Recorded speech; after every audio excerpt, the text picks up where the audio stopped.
10 महाविद्याओं में माता बगलामुखी 8वीं महाविद्या है। इन्हें माता पीताम्बरा भी कहते हैं। माता बगलामुखी स्तंभन की देवी हैं। संपूर्ण सृष्टि में जो भी तरंग है वो इन्हीं की वजह से है। 10 महाविद्याओं में सबसे अधिक प्रसिद्ध, प्रचलित एवं प्रभावी साधना बगलामुखी देवी की है। माता बगलामुखी के परिचय को जान लेते हैं, उसके बाद पौराणिक कथा की तरफ बढ़ेंगे। मित्रों, माता बगलामुखी का मूल नाम बगलामुखी है। इस देवी का एक नाम पीताम्बरा देवी भी है। इनका प्रिय रंग पीला है। देवी बगलामुखी का स्वभाव सौम्य उग्र है। यह देवी अपने हाथों में गदा और तलवार धारण की हुई है। दुष्टों का संहार और अपने भक्तों की रक्षा करना ही इनके अस्त्र शस्त्र धारण करने का उद्देश्य है। श्री बगलामुखी को ब्रह्मास्त्र के नाम से भी जाना जाता है। ऐहिक या पारलौकिक देश अथवा समाज में दुख, अरिष्टों के दमन और शत्रुओं के शमन में बगलामुखी के समान कोई मंत्र नहीं है। चिरकाल से साधक इन्हीं महादेवी का आश्रय लेते आ रहे हैं। यजुर्वेद की काठक संहिता के अनुसार बगलामुखी 10 दिशाओं को प्रकाशित करने वाली सुंदर स्वरूप धारिणी और जगत की ईश्वरी है। माता बगलामुखी का स्वरूप। मित्रों, देवी बगलामुखी का स्वरूप देखने में मनोहर तथा मंद मुस्कान वाली है। देवी त्रिनेत्रा है। मस्तक पर अर्धचंद्र धारण करती है। पीले शारीरिक वर्ण युक्त है। देवी ने पीला वस्त्र तथा पीले फूलों की माला धारण की हुई है। देवी के अन्य आभूषण भी पीले रंग के ही हैं तथा अमूल्य रत्नों से जड़ित हैं। देवी विशेषकर चंपा फूल, हल्दी की गांठ इत्यादि पीले रंग से संबंधित तत्वों की माला धारण करती है। यह रत्नमय रथ पर आरूढ़ हो शत्रुओं का नाश करती हैं। देवी ने अपने बाएं हाथ से शत्रु के जिह्वा को पकड़कर खींच रखा है तथा दाएं हाथ से गदा उठाए हुए हैं, जिससे शत्रु अत्यंत भयभीत हो रहा है। देवी के इस जिह्वा पकड़ने का तात्पर्य यह है कि देवी वाक शक्ति देने और लेने के लिए पूजी जाती हैं। कई स्थानों में देवी ने मृत शरीर या शव को अपना आसन बना रखा है। सर्वप्रथम ब्रह्मा जी ने बगला महाविद्या की उपासना की थी।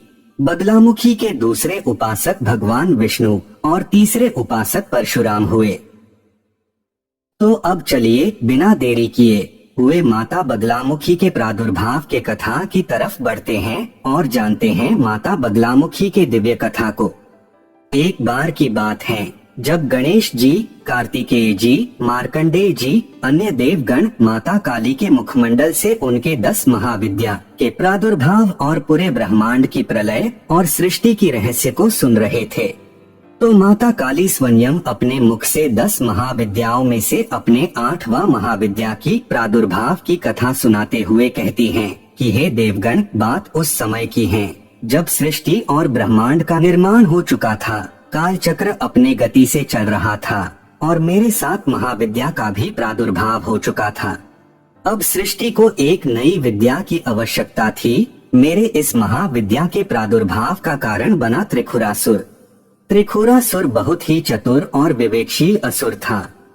एक दिवस ऐसा आया जब उसने प्राजापति ब्रह्मा जी का घोर तप किया। उसके घोर तप से प्राजापति ब्रह्मा जी प्रसन्न होकर उसके समक्ष प्रकट हुए और वरदान देने के लिए वचनबद्ध हो गए। तब मूर्ख त्रिखुरासुर ने अपने इस घोर तप का अनुचित लाभ उठाने के लिए उसने ब्रह्मा जी से 2 वरदान मांगा। पहले वरदान में उसने ब्रह्मांडीय भवंडर उत्पन्न करने की शक्ति मांगा और दूसरा यह कि इस संसार में विद्यमान किसी भी प्रकार की विद्या उसका अंत न कर सके, यहाँ तक कि त्रिदेवों की शक्ति भी उसका अंत न कर सके। ऐसा वरदान पाने के बाद उसके अंदर अहंकार का तूफान उठा। उसने त्रिदेवों को अपना दास बनाने का निश्चय किया। इस उद्देश्य से उसने ब्रह्मा जी के द्वारा मिले ब्रह्मांडीय शक्ति का प्रयोग करके एक विशाल ब्रह्मांडीय भवंडर उत्पन्न किया। यह भवंडर धीरे धीरे ब्रह्मांड में उपस्थित उल्का पिंडों और नवग्रह को भी निगलते जा रहा था। चारों तरफ तूफान ही तूफान था। समय के अनुसार यह भवंडर एक विशाल रूप में परिवर्तित होते जा रहा था।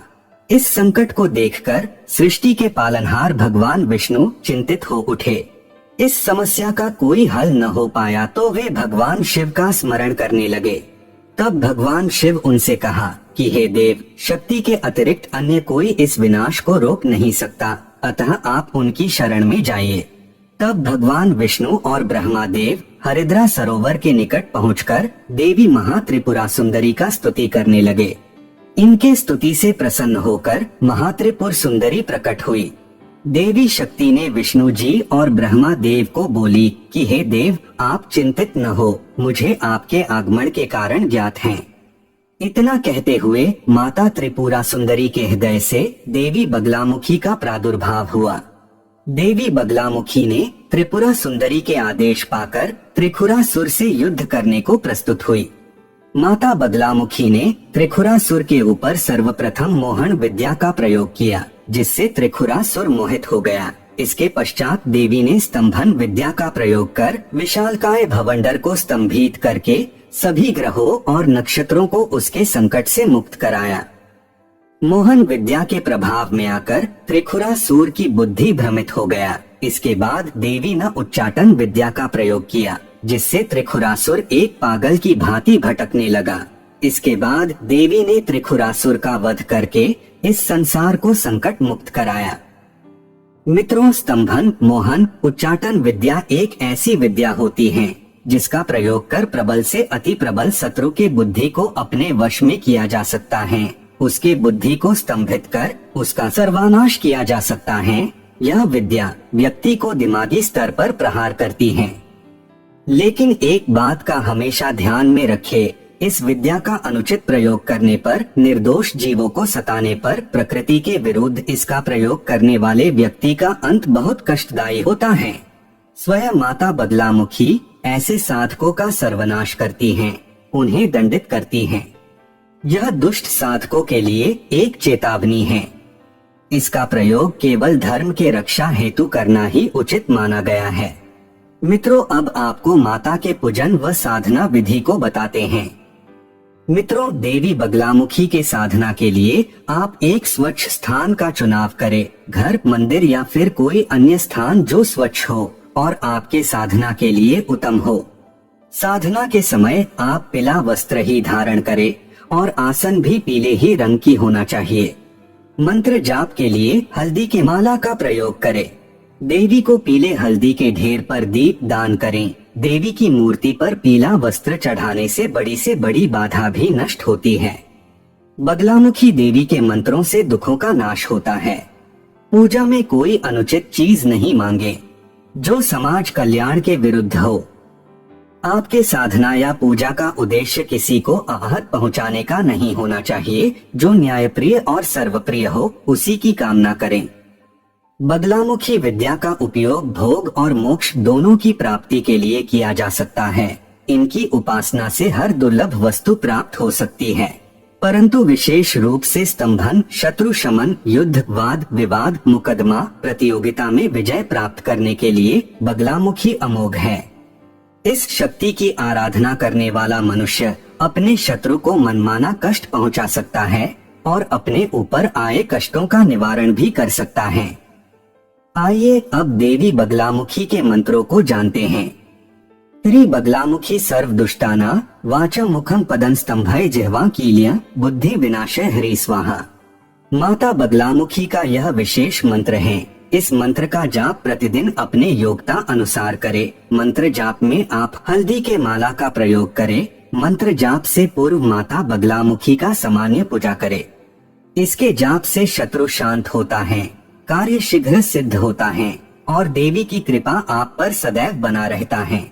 अगर किसी व्यक्ति को किसी भी काम में सफलता नहीं मिल रही है तो वे इस मंत्र का जाप जरूर करें। यह मंत्र सफलता दिलाने में उत्तम है। ह्री हरि हरि बगलामुखी देव्याहली साफल्य देहि देहि स्वाहा। इस मंत्र का जाप रुद्राक्ष के माला से करें। आप इस मंत्र का जाप काम पर जाने से पूर्व अपने योग्यता अनुसार करें।